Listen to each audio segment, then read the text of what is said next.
your next homework is due next Wednesday. That homework will be over more scripts, more functions, and then we'll use the if-else statement. So the stuff that we cover by the end of class today will be all you need to know for your homework that's due next Wednesday.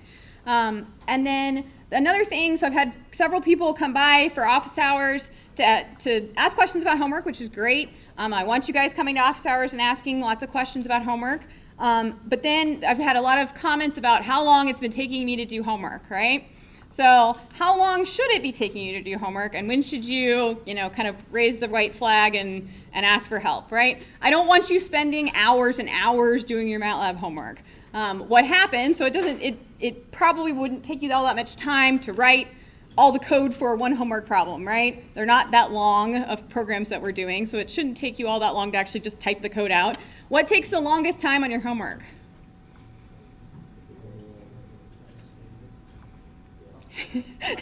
How to save it, how to do the diary file, what else? The dots. but how do you, when you think you need to use dots is because when your answers don't match mine, right? So you get an answer and you look at the solution that I provided and you go, way off from there, right? So now what do I do? So the error finding problem is usually the thing that takes you the longest on the homework, right? So that could take forever, right? You could spin your wheels and what my old boss used to say, bang your head against the wall for hours and hours and hours and never find the solution to figure out what's wrong. So that's very inefficient to do, right? It's very inefficient for you to sit there and change 500 things and bang your head against the wall and it's still not the right answer. And you're going to spend hours and hours doing that, which I don't want you doing, right? I want you to make an effort, try to fix your errors, but if you've spent 15, 20, 30 minutes banging your head against the wall and you're still not getting the right answer, don't keep doing it because you're going to develop what my old boss called, which was flat head syndrome, because you bang your head against the wall for an hour and you're going to get a flat spot on the side of your head. And I don't want everyone to have flat spots on the side of their head. I want nice round heads in my class. So don't spend an hour banging your head against the wall trying to find an error when you can just email me or come by my office and ask me for the answer or for help, right, finding the answer. And so I can help you do that troubleshooting and error fixing. So don't spend hours trying to fix your problems on your MATLAB code because that's just going to be a waste of your time and it's going to be frustrating for you. And then you're going to be frustrated at me that you spent so much time on your homework, right? So we don't want frustration. We want learning. So come by and we'll work on your errors together and then we'll get it done in a faster amount of time, okay? Does that sound good? Because I give you guys a lot of homework in this class, but I don't think it's unreasonable, right? I'm not asking you to do hours and hours of homework as long as you're not banging your head against the wall for hours and hours, right? So that's hopefully is helpful for that. So please come use my office hours. That's what, I have them there so that you guys can come ask questions, all right? So any questions about homework or anything before we jump into today? Anything? Okay. So today what we're going to do, like I said, we're going to learn what are called if-else statements. So in our script that we wrote for the tank volume problem, we have our three equations. We have the equation to calculate the volume of the top of our water tank, the volume of our bottom of our water tank, and the total volume of our water tank. And we said R was 1.3 and D was 3.8. If we go to run this script, we see that we get our three values and we can look at them over here in our workspace, right? Because we didn't do any sort of input or display in this script. We could have if we wanted to, or we can just look at those values over here in the workspace. So we have V bottom is 2.3, V top is 13.2, and then V total is the sum of those, so about 15.5, right? So we're happy with that. We're good. So now what if I want to try a different R and different D value combination? So if I change R to be 1.5 and D to be 1.25, and now I say, okay, I've got a different tank. I'm going to calculate my volume. I press run, and now I go to look at my values, and I look at V bottom is 3.5, and V top is now negative 1.7, negative 1.7. What happened? Did we screw up? No? We're good, right? We have the equation. It was right the first time. What happened? What does it mean if R is 1.5 and D is 1.25 for our tank? Can you remember what the tank looks like? Yeah, well, so our tank, right, we have, let me draw our picture of our tank. So we have our tank here, and the dimensions of our tank, we have R here, we have 2R in the top part of our tank, and then D is the depth of the liquid in our tank, right?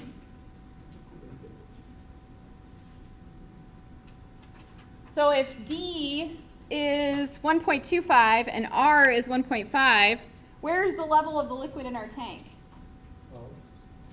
Hmm? It's out of the tank. Not out of the tank.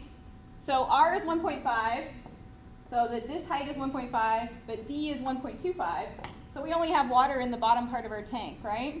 So when we calculated the volume in the bottom part of our tank, we were okay. When we calculated the volume in the top part of our tank, we didn't have any water up there, but we calculated a volume anyway. We got a negative volume, which doesn't make sense. We shouldn't have calculated a volume in the top part of our tank, right? So we need our code to be flexible enough to account for situations where we had the water up here, or we have the water down here, and maybe we have a situation where the tank is overflowed and we need to account for those situations. So we need to make our code flexible enough to be able to handle multiple different situations, so if we change our water tank, we don't have to go write new code. We already have that already built into our code.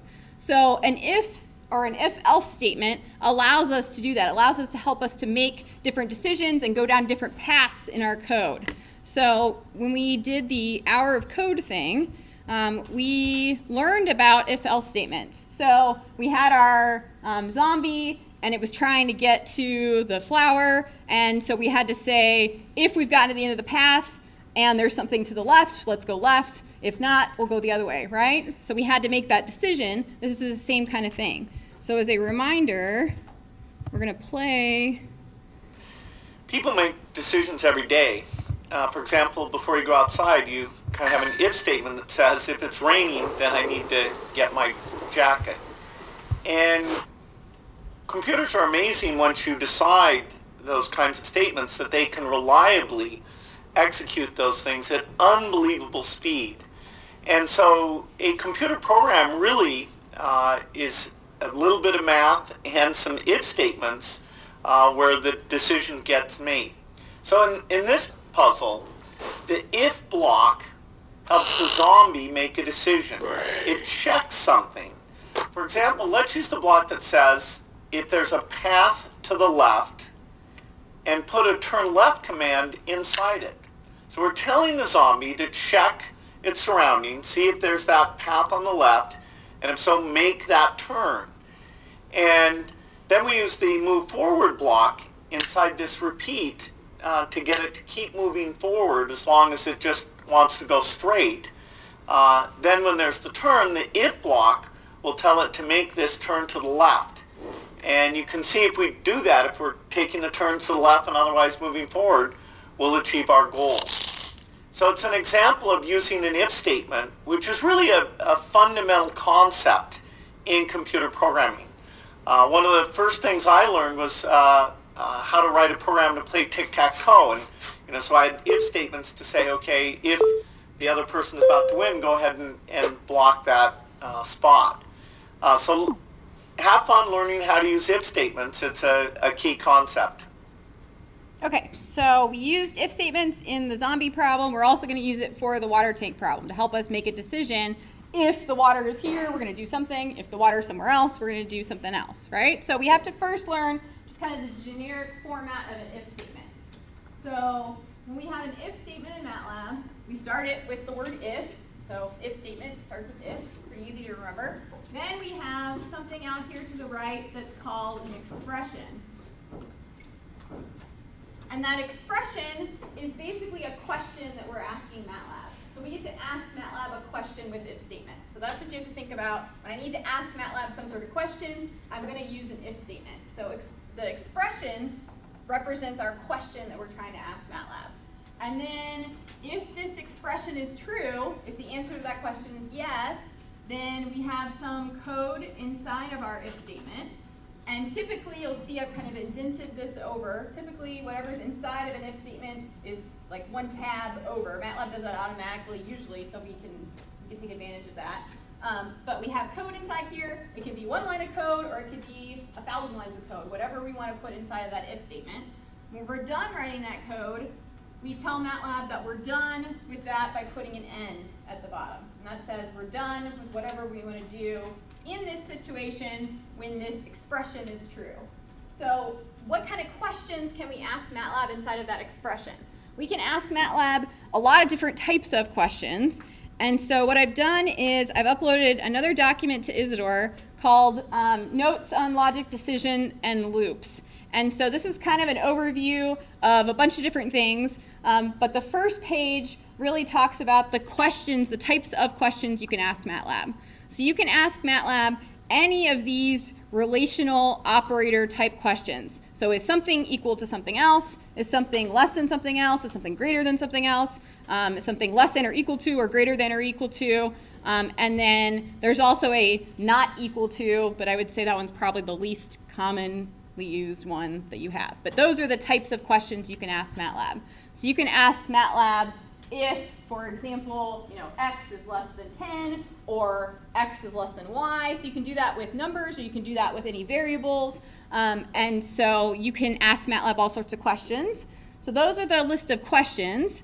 You can ask MATLAB one question at a time. So is x less than 2? If you would like to ask MATLAB multiple questions, you can also do that. So I could say, is x less than 2 and is y greater than 15, something like that. I would need, in order to do that, in order to ask MATLAB two questions, I would need these logical operators, which are kind of here in the middle of this page. And that allows me to ask two questions. If I have an and, both questions have to be true. But if I have an or, then only one of those has to be true. So that in the expression, you can ask MATLAB questions. You can ask one, or you could ask more than one. If you ask more than one, you have to have either an and or an or, depending on which ones you want to be true in order for this to be the case. Okay, so just kind of a general information. Like I said, this is on Isidore, so you guys can have access to that at any time that you want. Always refer back to this table. I think it's a useful thing to have on there. So now if we go back to our tank volume problem, we're going to need an if statement. What kind of expression do we want to ask MATLAB? When do we want to use these three equations? In what situation?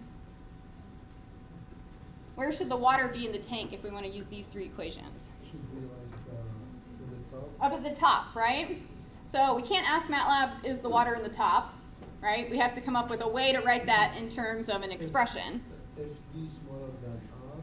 If D is smaller than R, so if D is smaller than R, then that means we're down here, right? Yeah. So how would we ask MATLAB? Do not calculate volume top maybe. So if D is smaller than R, so we will not have a D top. Maybe, yeah, so we could do it that way. What if we wanted to keep these equations? So in what situation would we want to use all three of these equations with D and R? What would be the relationship between them? Well, but we don't know that yet until we use the equation, right? What do we know? We know D and we know R. If we're up here, what's the relationship between D and R? Is D greater than R or is D less than R? Greater than R, right? So if we write our if statement, we're going to put that in as our expression. So after we've defined R and D, we can now, instead of just jumping right into our equations, we can now add an if statement in here. So we're going to say if D is greater than R, so we have our if statement, and then we have our expression, D is greater than R. Now we're going to use these three equations.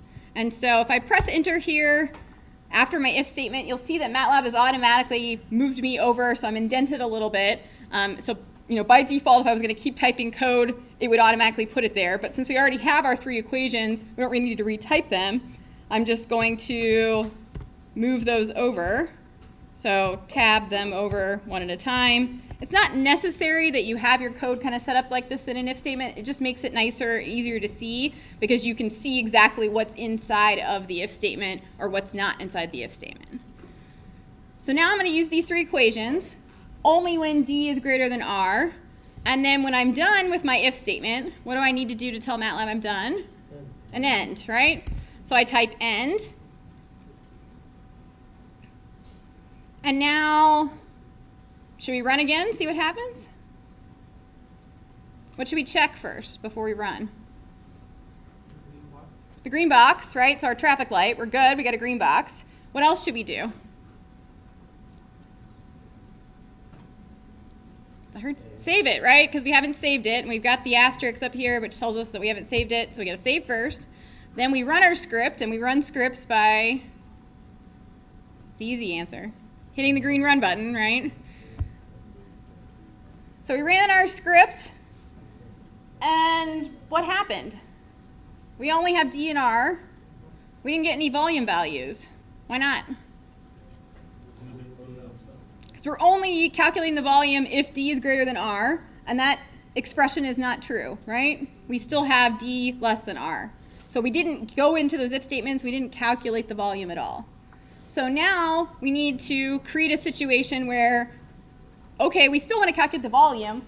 If D is less than R, we just want to calculate the volume of only the bottom, right? We don't want to calculate the volume of the top.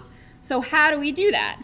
So MATLAB has if statements, and we also have what are called if-else statements. So that allows us to kind of ask, is this question true? No. All right, I'm going to ask another question, and then I'm going to ask another one, and you can ask as many as you want in succession. So they kind of start off the same. So we have if and some sort of expression. We have code here. So if this is true, we do this code.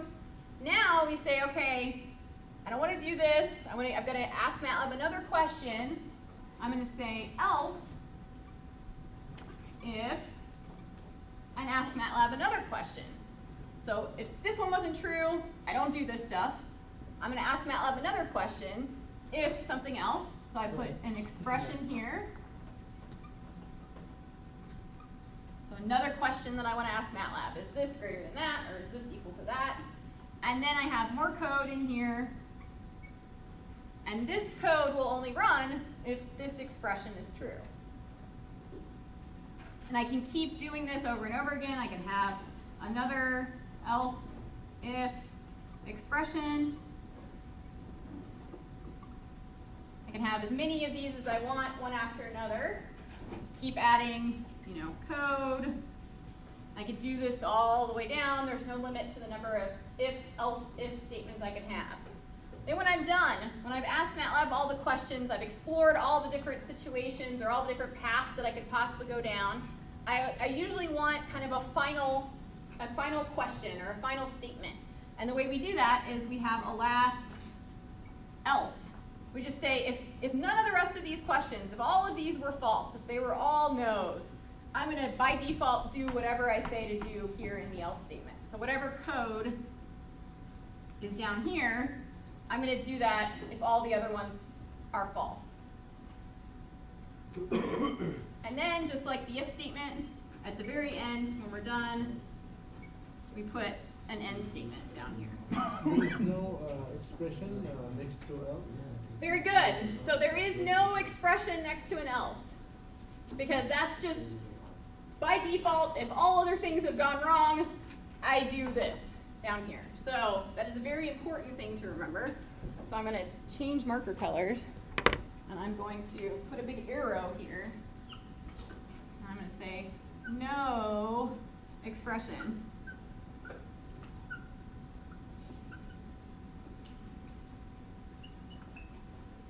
It's very important because people will often try to put expressions next to an else statement, and that is wrong.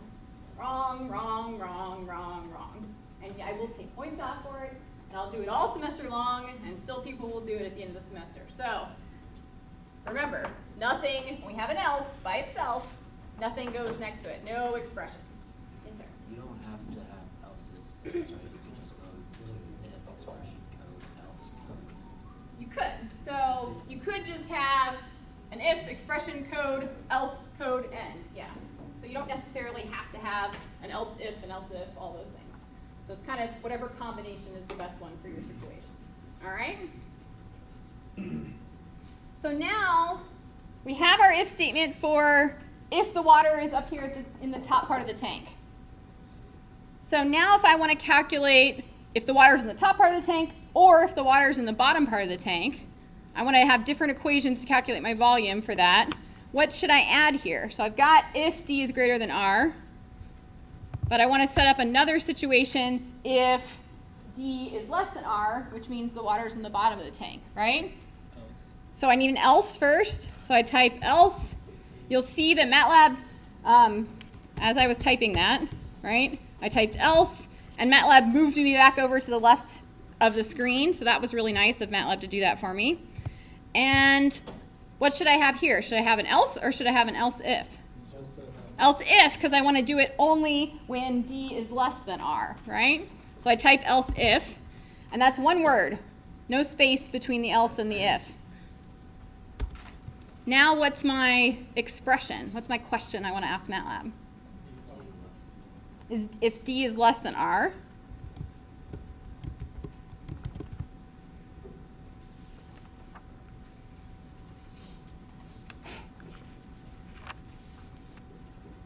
What happens if D is less than R? What volume equations do I want to use? I want to calculate the bottom, right? So I take my bottom.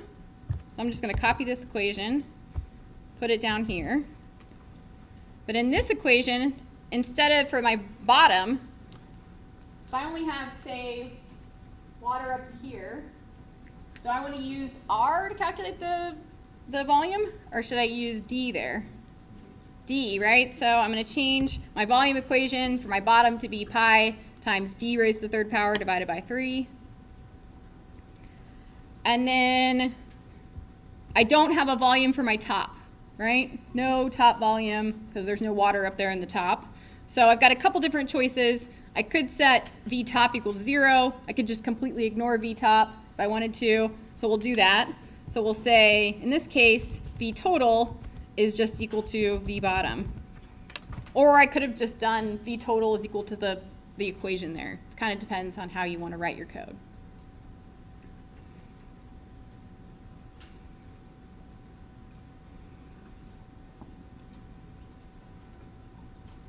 So what situation have we left out so far? What are we forgetting about? Catherine?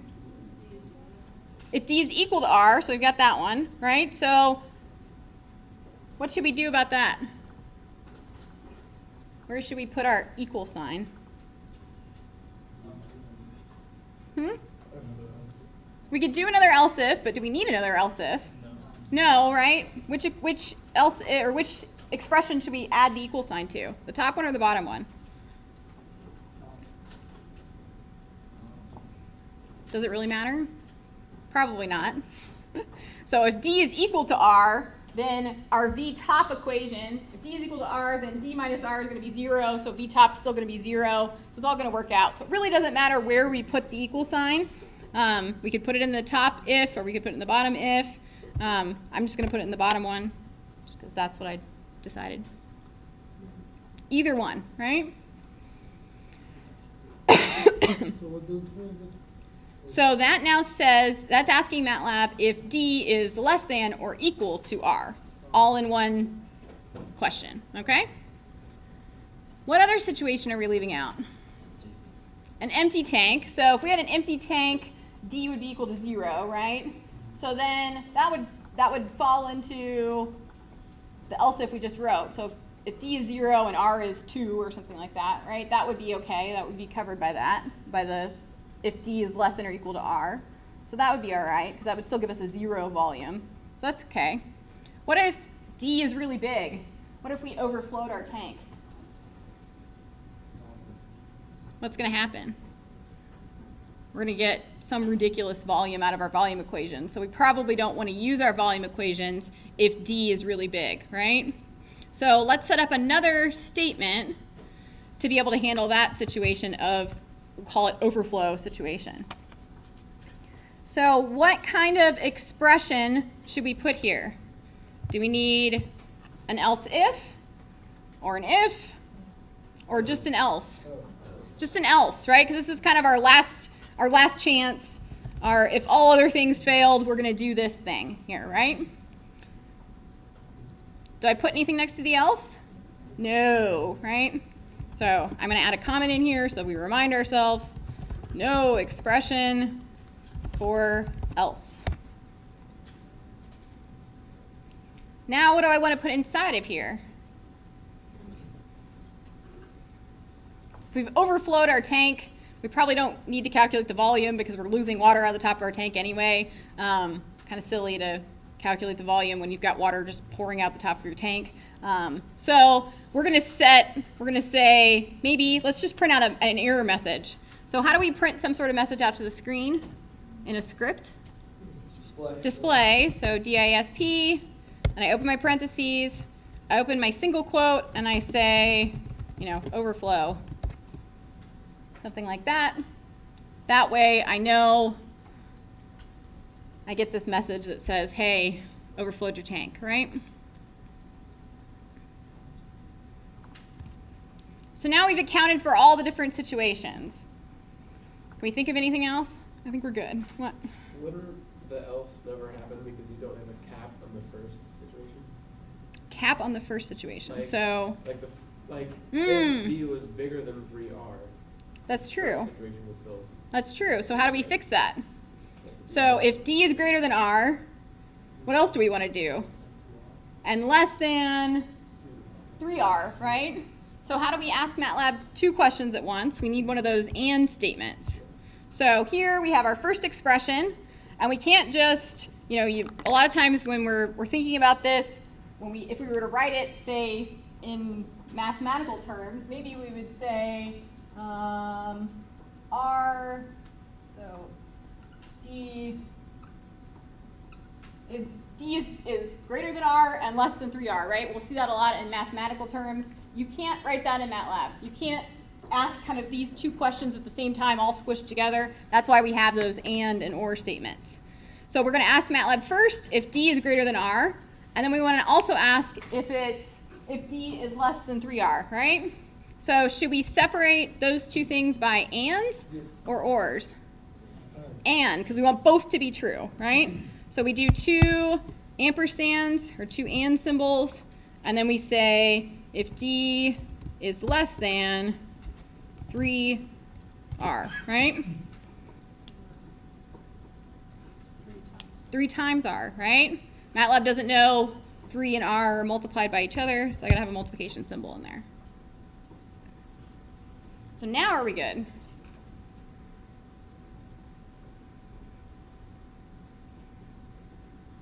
So we try it, right? I can't hurt to just try and see what happens, right? So what should we do first? We got to check our traffic light. We got a green box, so we're good on that. What else should we do before we press run? Save. So we save.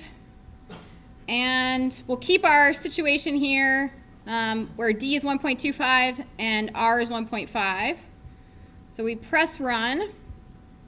And what do we expect to happen? We expect to only get V bottom and V total, right? Because we fall into this middle else if statement. And that's what we got. We got V bottom and V total, and they're equal to each other because our liquid is only down here in the bottom of our tank, so we're good there, right? So we think we're happy with that. So let's try out some other situations. So let's go back to our first R and our first D. So we had R is equal to 1.3, and we had D is equal to 3.8, right?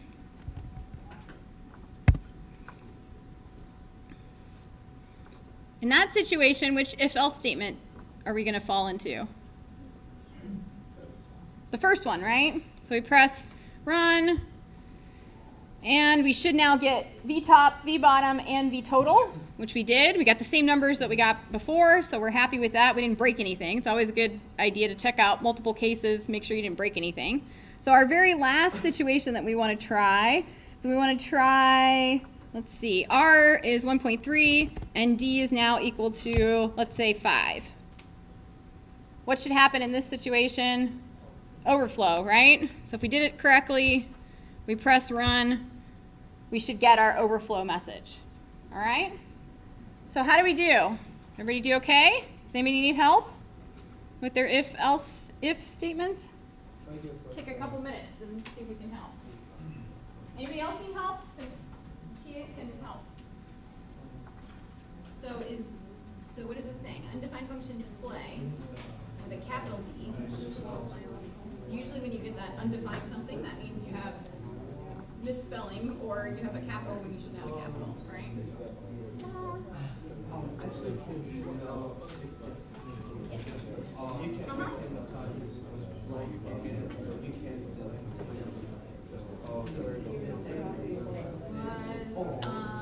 Something smaller, so try 1 for now.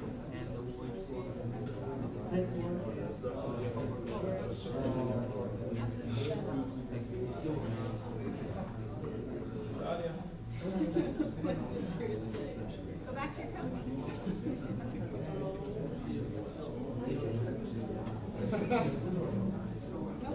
What do you have? You have B bottom with a big B and then a little B here.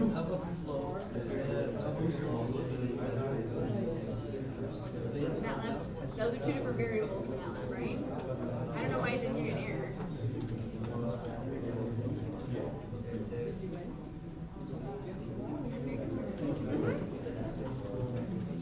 Anybody else need help? Good? Pretty good?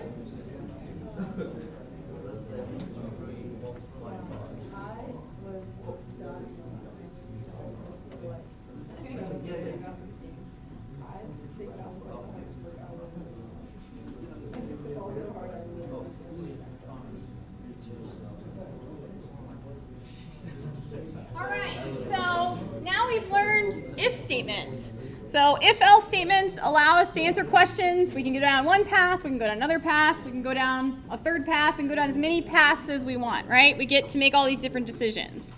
So now, what if I want to, instead of having R and D be equal to just scalar values, one single scalar value, what if I want to make R and D equal to vectors?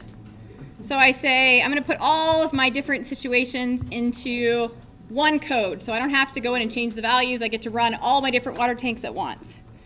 So I create a vector. So I have my first R value is 1.3. My second R value, let's see, what did I say? 1.5. And 1.3 for my third one. And now I'm going to make D a vector. And I'm going to say D is equal to 1.25, 3.8, and 5.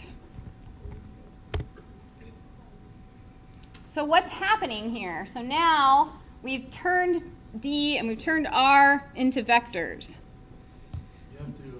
MATLAB is slightly unhappy.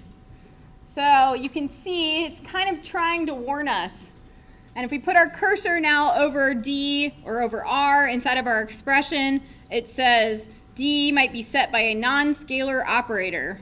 What does that mean? That means D is a vector. And MATLAB says, I don't know if I can do this. I don't know if I can ask if all of these things fit into this expression. Because what's MATLAB going to do is MATLAB says if you're trying to ask if D is greater than R, MATLAB's trying to do that on all of the vector at once.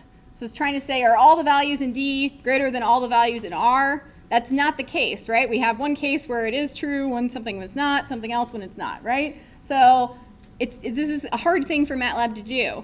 So let's try this out and kind of see what happens in our code. So what I'm going to do is I'm going to run some things in the command window just to kind of show you what happens. So I'm going to take my R, I'm going to copy and paste that, put it in the command window.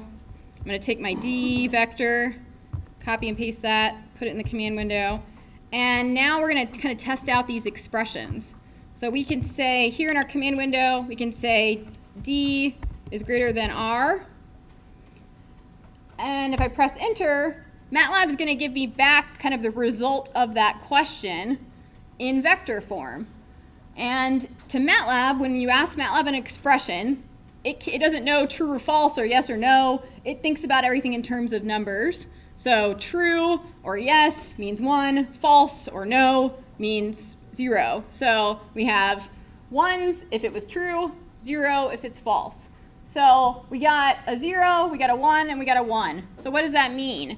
So we got false, true, true. And where did that come from? Well, at first it looked at these two numbers, and it said, is 1.25 greater than 1.3? No, false, so we got a 0. Then it moved over to the next one. It said, is 3.8 greater than 1.5? Yes. Is 5 greater than 1.3? Yes, right? So that's where we got our 3, we got our 0, we got our 1, and we got our 1. Because MATLAB was looking at the whole vector and is trying to see if those things were true or false. When we put that into an if statement, in order for the whole if statement to be true, in order for this expression to be true, we'd have to have every single one of these be true. Otherwise, we're not going to get into the code inside of that expression. So that's usually not the case, right? We usually have all these different situations. That's why we wrote the if statements to begin with. So we can't check them all at once. We're going to want to be able to change which part of that vector we're accessing at one time. We got to start with one water tank, then we'll change the second water tank, then we'll change the third water tank, and ask MATLAB those questions one tank at a time, not for all the tanks all at the same time. Okay? So how do we do that? So in order to do that, we could take this code and kind of, break it up and say, all right, I'm going to have this one for this first water tank, then I'm going to write another part of my code for the second water tank, then I'm going to write another part of my code for the third water tank. That's not really efficient because we're going to have the same code 3 times in our program. It's not a good idea usually because you've made a mistake maybe once, you change it the first time, and then you forget to go change it in times 2 and 3 and 4. So that's, going to cause you problems. So you want to have just one set of code, but we want to be able to repeat that code over and over again. So in this case, we want to be able to repeat our code 3 times for our 3 different water tanks that we have. So luckily, MATLAB has what's called a for loop, and that allows us to repeat things over and over again. And so you may have heard in the hour of code that was called a repeat number of times block or something like that. So let me find where we did that.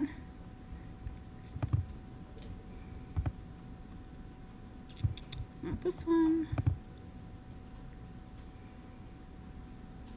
One thing that computers are really good at is repeating commands. As a person, you'd get really bored if you had to do the same thing lots of times in a row.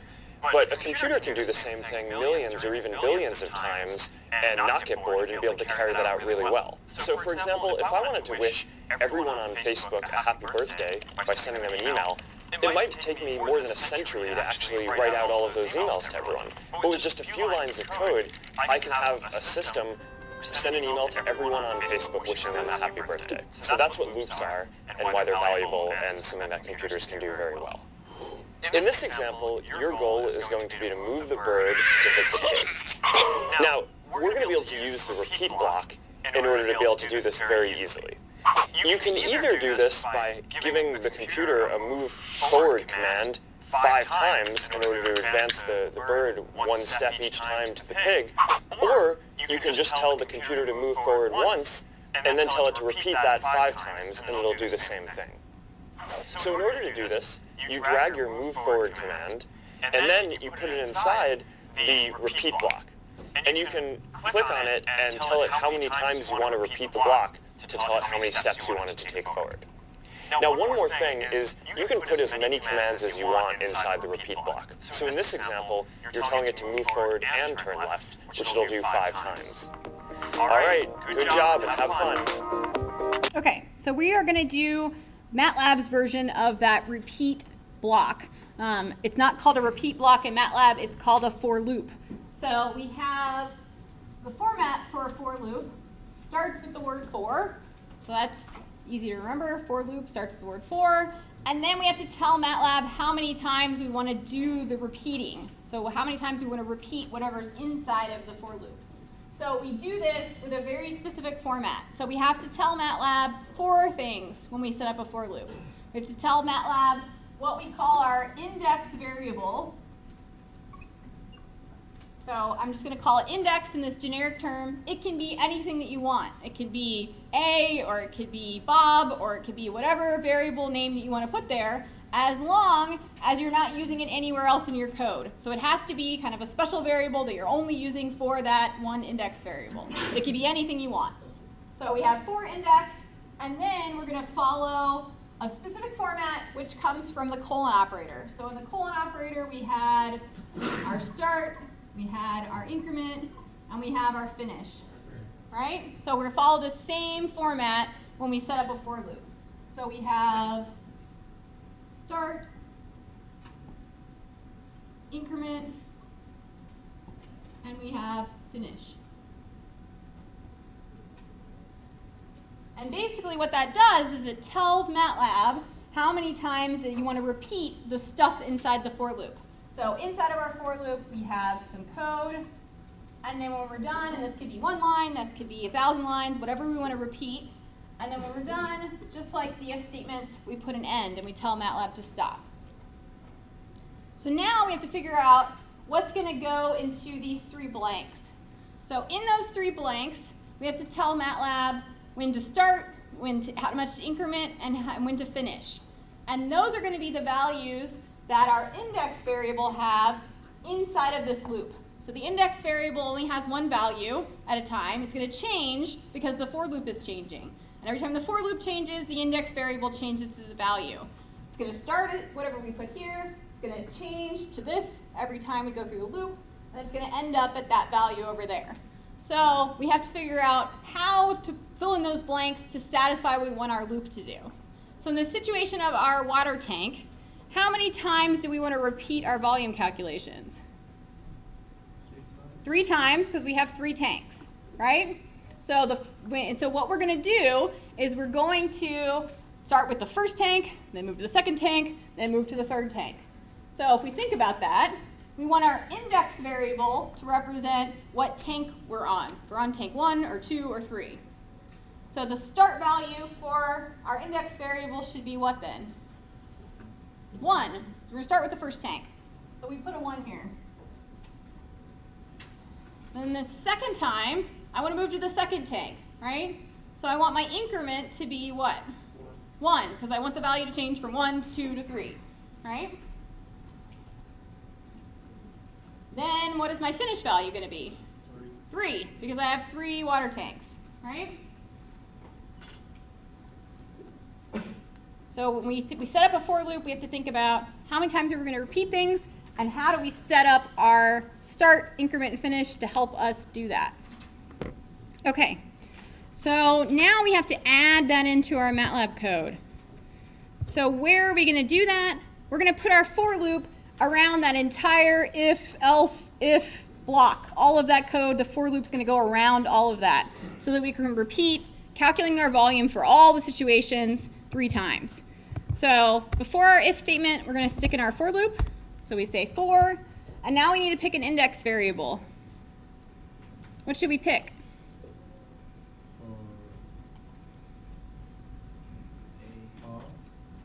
Ooh, can we use R? No, We can't use R, right? We can't use any of the variables that we already have inside of our script. So we can use anything. We could use A, we could use, Sally, we could use whatever we want. Let's call it tank to help us remember that it's going to help us change from one tank to the next tank to the next tank, right? So I like to make my index variables kind of make sense in my head, reminding me what I'm doing. So I'm going to say tank, and then I'm going to say tank is equal to 1:1:3. Now I have to figure out where we're going to use our index variable. It's nice because we're going to repeat something over and over again, but we usually want to use our index variable to do something. So inside of our if statements, we now want to kind of do something with D and we want to do something with R. So instead of having all those values, instead of having all 3 of them, we just want 1 value of D and 1 value of R at a time.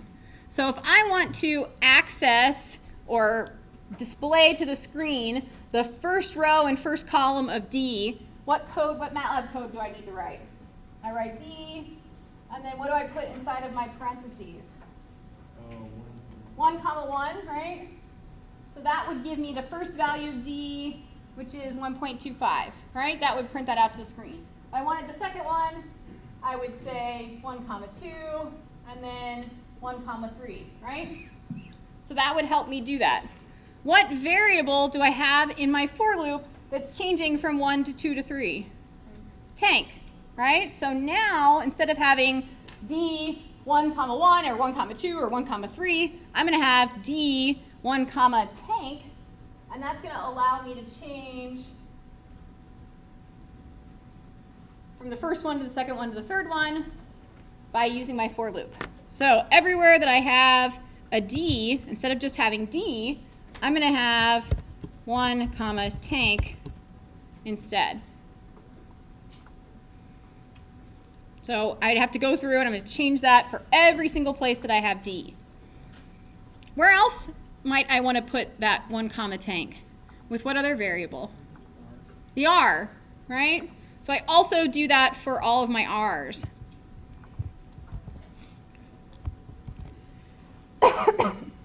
And in the interest of time, I'm not going to go through and change them all right now, but we'll pick this back up at the beginning of class on Friday and kind of finish walking through this example, talk about how we do this and how it all works, okay? So see everybody in class on Friday.